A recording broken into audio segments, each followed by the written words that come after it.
Ang pinakadelikado talaga sa lahat ay ang kaibigan na fake. Iba ang sinasabi sa harap mo, iba ang sinasabi kapag nakatalikod ka. Yan ang fake friend. Mga taong dapat hindi mo kasama.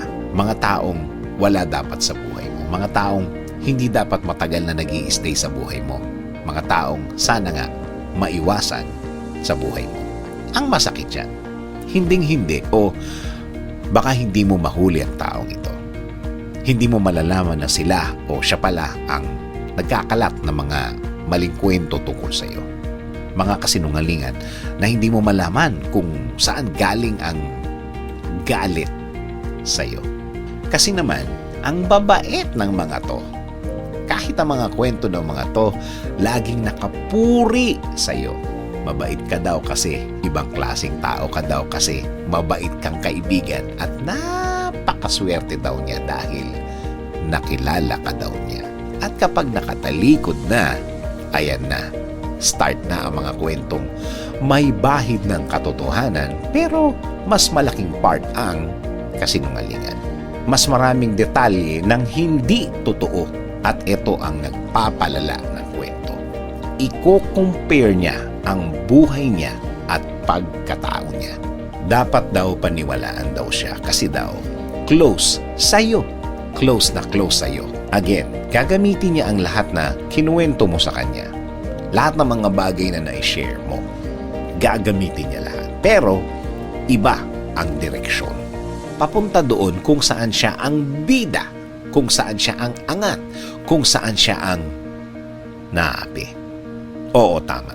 May pagka-traidor ang mga taong to. Mga two-face ang mga taong to.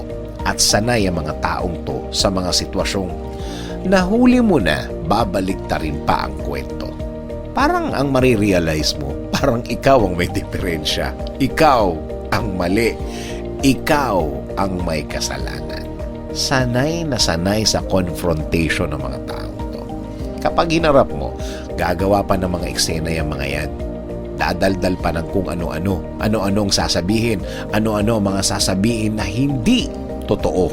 Minsan pa, paiyak-iyak na eksena ang mga yan. Again, sanay sila sa ganyan. Kaya nga napaka-importante na nagdadasal ka sa Diyos. At isa ito sa mga hilingin mo ang alisin ang mga maling tao sa buhay mo. Ang alisin ang mga taong traidor sa buhay mo. Hilingin din na protektahan ka din niya sa mga tao. Walang ginawa din kundi gumawa at magkalat ng mga chismis. Mga taong hindi mo kilala. Mga taong laging nagpaplano ng hindi maganda sa kapwa.